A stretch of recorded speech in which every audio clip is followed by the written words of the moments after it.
ito napapag-usapan lang rin naman natin. May mga pasaring nung nakaraan na proclamation rally ng ibang yung alyansa ng administrasyon. 'Di ba? Yung tungkol sa mga alam natin 'yon. Yung sinabi na parang napag-utusan lang na bumili ng suka ng magulang, tapos tumakbo na. May nabigyan na ng kasi bro, biro kasi yun ng biro yun ng mga, paano ba ang tawag natin nun dati? Sa mga konyo, gano'n ba? Sa mga mayayaman, gano'n. Pwede naman magbiro ng yun. Napag-utusan lang ng bumili ng suka. Napag-utusan ng bumili ng suka, na mga ginagamit din yun ng mga ibang mga sa radyo, di ba? Hindi, pero bihira, kasi alam mo, ang mga Pinoy kasi, pangkaraniwan sa atin yung nauutusan tayo na bumili ng suka, bumili ng toyo, di ba? Dito ako. Parang ang dating kasi sa mga ibang tao, parang hindi kasi nagsalita mayaman. Hindi, presidente. Presidente pa. Presidente. So naging parang insensitive ang dating. Pero siguro, hindi ko alam kung sinasadya niya yun o nasa script niya lang yun. Pero gayon pa man, nasabi yun sa publiko. Kaya may sumagot kahapon, di ba? Si Atty. Vic Rodriguez. Para sinabi ni Atty. Vic Rodriguez na tayo mga Pilipino, kahit daw siya, nautusan na rin daw siya ng magulang niya na bumili ng suka. So, dapat hindi yun parang ginagawa mong parang minamaliit mo, kumbaga hindi na ba pwedeng tumakbo ng Oy Bert, kamusta? Ayun, mag-hello ka naman Bert. Mag-hello ka. Hello. Yan taga-gupit ng buko yan. Magaling gupit yan. Ayun, ang nangyari nun parang sinabi nga ni Atty. Vic Rodriguez na hindi dapat ganun magsalita, na parang minamaliit mo yung mga bumibili ng suka para sa magulang, 'di ba? Basta parang ganun yung dating, wag na natin pahabain pa 'yon, alam naman na natin kung ano yung gustong sabihin ni Atty. Vic, regardless of kung ano pa yung mga sinabi niya na iba pa. Pero sa akin, opinion ko lang. Okay. Maybe yung presidente, binasa niya yung script, pero it was meant to be funny. Sa tingin mo ba? Parang patawa, parang so baka pangasar, pasarin. Hindi, kaya lang parang mukhang hindi bagay, hindi siya marunong mag-deliver ng yun na nga punto parang feeling ko script. Hindi sa kanya galing yun, script. Pero gayon pa man, dapat, alam mo yun O kung ganun ang issue ng ganun, baka tanggalin yung gumawa ng script. Ganun ba? Baka sipahin yun di ba? Baka sipahin yun. Pero kasi pinahamak mo yung presidente. Pinahamak yung presidente, di ba? Pero ako sa tingin ko, putol, ako hindi ba nanasang utusan ng suka? Wow, social Hindi social. Lahat ng beer. Beer. Lagi ako inuutosan. Bili ka ng yelo at saka beer. Shock to. Yun ang Diba? Pero suka hindi ako napag-utusan. Mas malala ka pa pala. Lagi ako nauutusan ng beer. Ang pangaraniwang Pilipino kasi, nauutusan talaga. Nauutusan. So parang marami nag-react tungkol dun. Pero nabanggit nga yan ni Atty. Vic kahapon. At linagyan pa ni Atty. Vic ng yung comparison kung ano yung mga gamit ng suka. Kasi sabi niya, ang suka pumapatay yata parang kumakalaban sa mga bakterya, kumakalaban sa mga sakit, parang ganoon hindi ko rin masyadong kasi dami tao kahapon sigawan na sigawan So syempre ako pinapakinggan ko lang, parang ganoon yung gist. Makikita naman ninyo sa mga posts pero ganun yung nasagot nga yung parte na yon. Pero nakita ko yung kay Pacquiao, di ba? Pero commercial po kasi si Pacquiao na inuutusan siya ni Aling Dionisia na bumili na suka. Yung una, yung pinakauna. Yung pinakauna pa yun. Ngayon, naidugtong kasi si Pacquiao, di ba? Kalyado ni BBM sa Senate slate ni BBM. So yun, medyo ironic. Hindi, at saka kung iisipin mo positive pa nga yun para sa PDP kasi isipin mo, nauutusan ng mga taga-PDP laban na yung mga di ba, yung mga kinuha nilang kandidato, nauutusan bumili ng suka, ano ba ang trabaho nila pag nanalo? Di ba? Servant. Diba, lingkod bayan. Servant. Diba? Public servant. Oh, public servant. Di nauutusan. Oo. Yun na nga. At saka hindi lang yon. Boss. Ang nangyari pa kagabi, ay kahapon, nabot na siyang gabi. Naglag eh. Oo. Na-challenge sila si PRRD. Oo. Ngayon, nagsilita si Vic Rodriguez na parang sinasabi niya, kinokontra yung sinabi ni Marcos, ni BBM, about do sa kasi parang mang dating sa speech ni Marcos, parang minamaliit niya eh. Oh, yun na nga eh. Yun na nga. Para bang pinagtatawanan niya yung ibang kalaban nila, lalong-lalo na, siyempre, mga taga Visayas, Mindanao, di ba? Ang Bisaya lang yun, maganin nila. Oh. Samantalang Pilipinas pa. Naiinsulto. Natural yun. Kahit yan kami mga nanonood ng Bisaya, parang gano'n ang laban eh. Pero alam mo, kung titingnan mo hindi lang sikat yung iba sa larangan ng posisyon. Oo. Pero may sinasabi yung mga abogado yung mga yun. Siyempre. Di ba? Ito, sample na lang. Ito, naging kaibigan ko na matagal to. Oo. For the longest time, madaling malapitan talaga yun. Oo. Actually, siya honorary member natin. Papuntang FBI. FBI? Opo. Yung sakay. Naku, FBI. Masakayan. Diyan, sundan mo yung mga tao. Masakayan yun. Masakayan. Oo. Mag-hello ka na rin. Para. Hello ka muna. Nag-vlog kami. Hi. Okay. Ang pangalan mo, bro? Raul. Okay. Sige. Ayos. Ano sinasabi ko? Pero mo sa sobrang daming tao dito sa napapagtanungan pa kami. Yan ang usapan natin. Yan ang public servant, di ba? Di ba? May serbisyo. Hindi ko lang alam kung ano siya pupunta. FTI. Sabi ko, Tagig. Tagig mo. Basta sundan niya na yung mga tao naglalakad dyan kasi. Ito naman talaga sa kayan eh. Doon naman sa kayan. Anyways, yun nga. Kasi na ba ako? Yung kay Vic. Hindi, kay Vic. Oo. Kay Vic Rodriguez na kinontra nga niya yung payag ni BBM. At saka siya ang pwedeng ron kasi mag-best friend yan dati. Magkasama talaga yon. Sabi naman yan sa isang video mga babayan, sabi naman yan na hindi naman kami at least magkaibigan pa rin naman si Arlene Turingan. So, gano'n naman talaga ang politika eh. Alam mo sa politika, kahit magkaibigan kayo, minsan magkaiba kayo ng pananaw. Hindi ba pero hindi kasi marami nang galit kay Marcos eh. Unang-una, hindi naman yan natupad yung mga pangako niya. Pangalawa, hinahayaan niya na si Sara mailaglag ng mga kasama niya sa politika. So, daming mga taong galit na galit ngayon, no? Yun. Kahapon, bukod pa doon, medyo nagkaroon ng traffic na sa sobrang daming tao talagang supporters ng PDP Laban, no? Pati yung mga iba-iba halo-halo di ba? May nakita tayo ng mga kapatid natin sa INC, may mga nakita tayo mga KOJC. Kapatid natin sa KOJC. Sila Marlon. Si Banat Bay, nandun. Nandun. Si Dr. Lorraine. Badoy. Sila Marlon. Yun, maraming pumunta dun kahapon. And kami nga, nagulat rin kami dahil siyempre naimbitahan kami. Na-witness namin dun. Walang paninira na tayo na rin, no? Meron sumagot, pero wala. Sabi nga ni SBG, ni Bongo, di ba? Senator Bongo. Yung nga sabi ko kasi, di ba, nung nandun kasi kami, nakaupo kami sa labas. Yung sa labas yung hindi nakaharap sa camera. Hindi napapag-usapan yung ganun no? Tapos si SBG, ayaw niya talaga na magsalita ng panira. Kumbaga. Sa akin naman, pambanat. Si SBG yung pinag-uusapan, brother.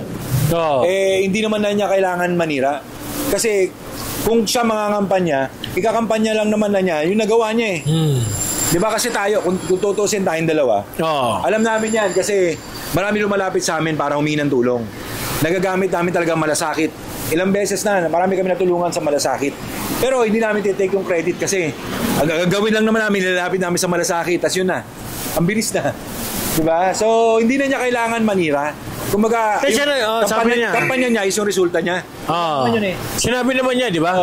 Na Hindi niya na kailangan ng gawin yun. Pero hindi mo Tsaka maiwasan, pasok brother. siya eh, pasok Pero na hindi siya mo mamaiwasan na mayroong mga konting tira kahapon.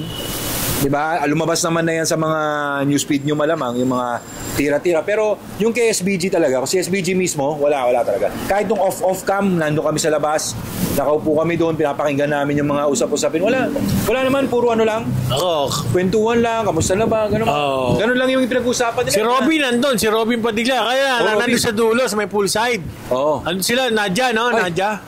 Oo, sila, Nadia. Montenegro. Montenegro. Bed. Nadia Montenegro. Oo. At saka Sila alam mo, bro, sabay.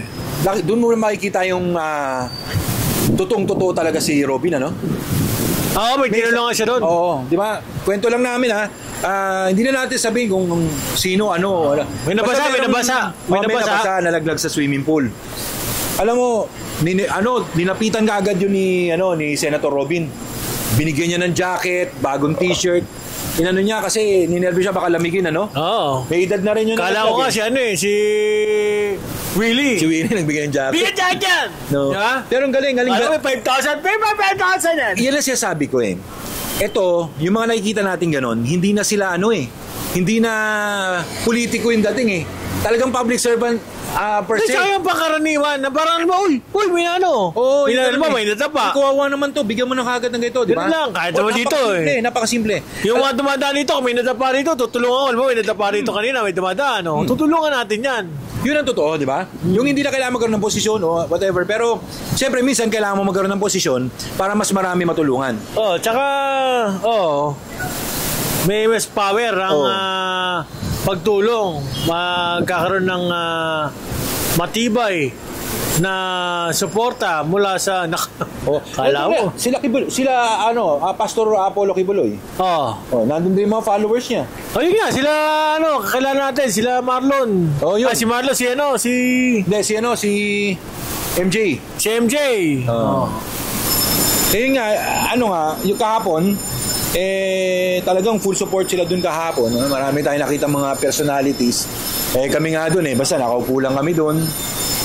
Nag-o-observe din kami. May isa kasi, magkakakilala kami, hindi kami nagkakakita-kita ron Ano lang doon sila, dito kami, sa partner, kakasalubong-salubong na lang. Oo. Mamumukha mo lang kasi madalas diba? kayo nagkikita-kita Pero marami ka rin doon mga nakikita na kaibigan mo noon pa man, di ba? Kasi si Senator Bato, andun di ba? Si Senator Bato naman, actually sinagot niya yung sinabi sa kanya na yung tapang niya dali niya sa WPS, no? Sa WPC. Sabi naman niya, ready naman siya. Sabi niya, ready siyang ibigay yung buhay niya sa bansa. Ano sa palagay mo? Parang, siyempre, pagka, Hindi, ba't ka naman makikipag-away niya? Gano'n ba? Alam mo, sa larangan ng war, kailangan strategic ka. Games of the Generals yan. Hindi mo pwede sabihin na sugod ka ng sugod. Tapos na ang katipunan di ba? Nangyari na yun noon. Diba? Iba na ngayon. Diba? Matatapang ang pagiging katipunan, matapang. Walang problema yon. Pero kailangan marunong ka rin lumaro. Kailangan, alam mo, kaya nga may chess, diba? Alam niyo naman kung paano lumaro ng chess, diba? Sa chess, kailangan, alam mo kung paano mo lalapitan yung mga key na, diba? Karakter doon, katulad ng Queen, King. Kailangan, alam mo yan. So hindi pwedeng basta sugod ka lang na sugod dyan na gano'n, di ba? Pero sana manalo rin sa KOJC, Pastor, Kibuloy. Alam mo, hindi dahil sa sabi natin, ayaw nyo kay Pastor kasi di ko naman siya kilala di ba?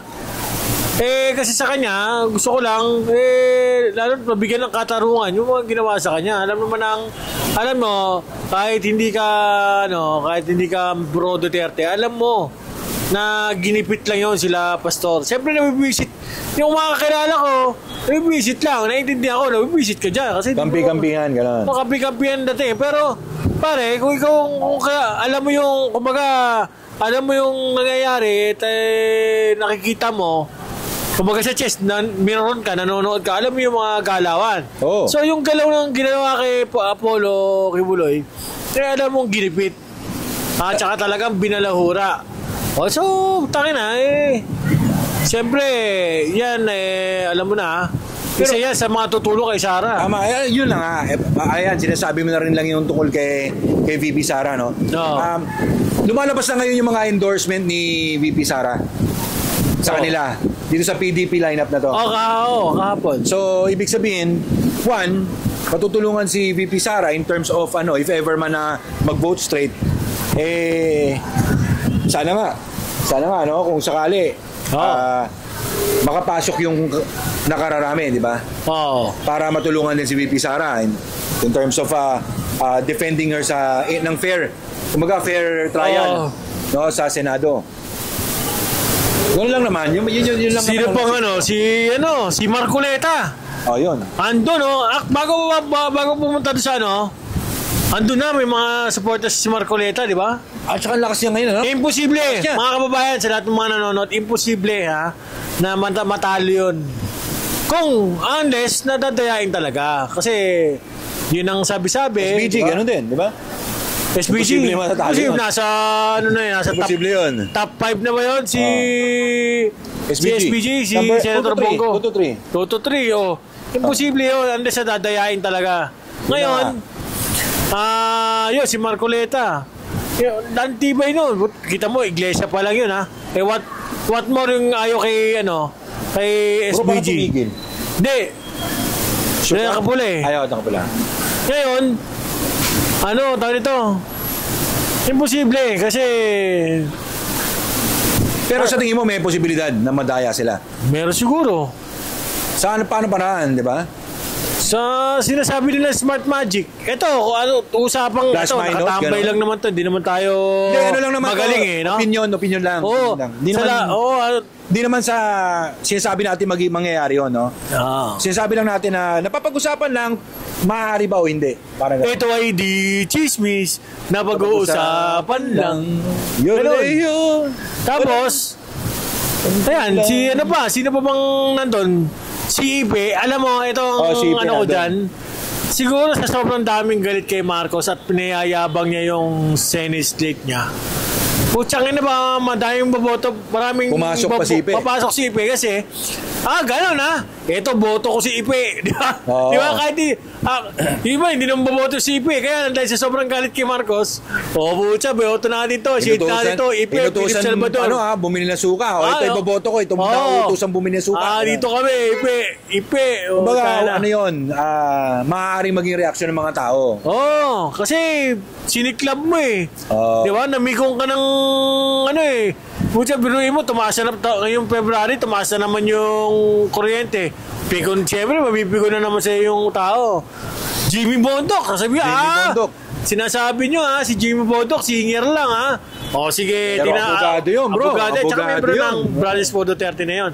Brothers for Duterte yun. Proclaim na siya So, si-shaden yun. Jimmy Bondoc, Boboto namin yun kasi Brothers for Duterte to. B40 yan. Boboto kaya, bro. Kasi membro na ng Brothers for Duterte. Kaya, boboto ko na si Jimmy. Diba? Yun na yun. Di ba? Sure Sino ka? pa? Sino pa mga... Hindi, yung iba, like katulad sila JB Hinlo. Nandun sila Kompleto naman kahapon. Boto niyo, PDP. Ngayon, sa kabila naman, ito naman ang siste ko dyan. Halimbawa kay Pacquiao. Si Pacquiao, naniniwala ako. Tangina, Bisaya yan. Taga Mindanao yan Nakinuha lang yan nila BBM. Pero, yan? Kung manalo yan, putya, sa side ni Sara yan. Sa akin Sa akin lang. Ako, ayoko naman magsalta tungkol sa mga ganyan. Pero ako, to be honest I'll be transparent. Gusto ko talaga maraming manalo sa PDP. Pero meron din naman akong mga nakikita na magagamit din naman na ibang senador from other parties. Diba? So, just to be straight, kasi baka sabihin na, sinusundan ko yung page mo. Meron ka rin ibang inaangat. Natural yun. Pero sa PDP, basta sana mas nakararami. Kasi PDP, ilan ba yung kandidato ng PDP? Parang 6 lang yata. 6. Siyempre kailangan mo ng another 6. Meron pa. Ngayon, sa another 6, pumili ka na mas papabor sa tingin mong hindi kalalaglag, hindi ilalaglag si Sara. Oh, ano kanya-kanya naman tayo opinion, hindi naman tayo pwede Si magbasagan ng SBR, si... Si Bong kasi Revilla. unang-una nakita nyo naman may paninindigan yung tao kasi hindi yung buong Hindi pamilya hindi pumirma. pumirma eh. Pero Oo. atin lang naman yon. Hindi ko pumirma yun ng impeachment ha. Oh, yung hindi. tatlo, si Congressman na Jolo. Congressman Jolo. Oh. At Si Congressman Congressman Lani. Lani. Oh. Hindi sila pumirma. At ipi-impeach siya. Malaking Hindi bagay sila yun. nagpasilaw! Oh. Yan. Tsaka malaking bagay kasi alam mo, brother, kahit sabi mo, sa tingin mo kalaban to kasi hindi sa PDP. Oo. Pero isipin mo rin, kung meron kang kakampi dun sa kalaban, Oo. malaking bagay yun. Kasi bihira yun. Kung magkakaroon ka ng kakampi dun sa ano, o kaya yung hindi papatol dun sa against kay Sara, kay VP Sara, malaking bagay yun. Oo. Maraming salamat pag ganun. But anyway, so... Yun, sino ba? Sino pa? Sa tingin mo sa kabila, dalawa ha? Ako nakikita ko si... Pero ulit si SBR, Jimmy Pacquiao. lang. Ako isa pa pala kay Jimmy. Si Jimmy, mapursige yan. Sino? Jimmy Bondok. Jimmy Bond. Dati, meron kami mga show, no? Nag-show kami sa TV. Nung DJ pa ako, singer si Jimmy. Ano yan? Leader yan. Singer pala si Jimmy? Oo. Pero leader yun, bro. Leader siya. May leadership quality. Kanyang personalidad. Oo, talagang yun na talaga siya. Pero ano yan, mabait yan. At saka yung naalalayan ka. Oo. Kaya okay yun. Sigurado ako, lalo ngayon, napapag-aralan niya na yung mga bagay-bagay sa politika at lahat. Sa tingin ko, Alam mo bro, Kaya katulad si public Rob, servant na naman tagal yan, katulad niyan, sila Robin. Actually, yung may mga ibang mayor o ano, nandun, nakausap na natin sandali, mayor, yung tama. yung ibang politiko, Oo. alam mo, sabi mo, wala lang pinag-aralan. Hindi, minsan nag-aaral sila. Oo. Natututo, Oo. susumikap silang matuto. Oo. Yun yung kaganda sa ibang politiko na Mas maganda nga minsan yung kakapolitiko lang kasi gagawin niya yung yung nakikita niyang gusto niyang mangyari sa tao. Oo. 'Di ba? Hindi yung parang minsan nga parang pag masyado ng sanay. Yeah, anyway, ayaw ko naman mag-judge ng ganon. Kasi siyempre may mga kamag-anak din tayo mga politiko. May mga kaibigan tayong politiko. Ayaw ko magsalta ng ganon. Pero sinasabi ko lang naman, kung sa isipan ninyo ganon, 'di ba? Erasin natin yung mga ganong isip. Na pagbago yan, walang alam yan. Lahat tayo may alam. Kami nga, nagbibida-bida dito, nagsasalta kami. Oo, di ba? Hindi naman kami politiko, di Hindi ba? naman kami Pwedeng bida-bida yun. politiko. Di ba? Dito lang kami, nakatambay. Kayo lang. minsan, pag nagko-comment kayo, di ba? Bida-bida din naman kayo. meron nag-comment eh. Binasa ko nakaraan eh. Kaya nga. Sabi niyo, baka mauna pa si Duterte makulong. Saan? Doon sa, ewan ko, sa ICC daw. Pinapaano na nga yung ICC Ang tagal-tagal ni eh. Trump di Oo ba? nga, pero ang tagal-tagal na yung ICC na yun. Hanggang ngayon, di pa rin nakukulong si Tsaka baka magulat Duterte eh. Di ba pinapimbestigahan pa ang ICC eh. Oo, di ba? Baka mauna pa yung imbestiga ng ICC dyan. Kaya nga. Anyways, doon na lang. Yun. Yun lang, sinare lang namin. Masarap lang ikwento. Di ba? Masarap lang ikwento. Ikwento lang namin dito sa B4D. Yeah, wag niyo kalimutan na mag-like and share dito dahil syempre magparami tayo para mas masaya. Kasi bagong channel eh. Bagong channel kasi ito na wala yung dati namin na ano ba tawag ng term doon?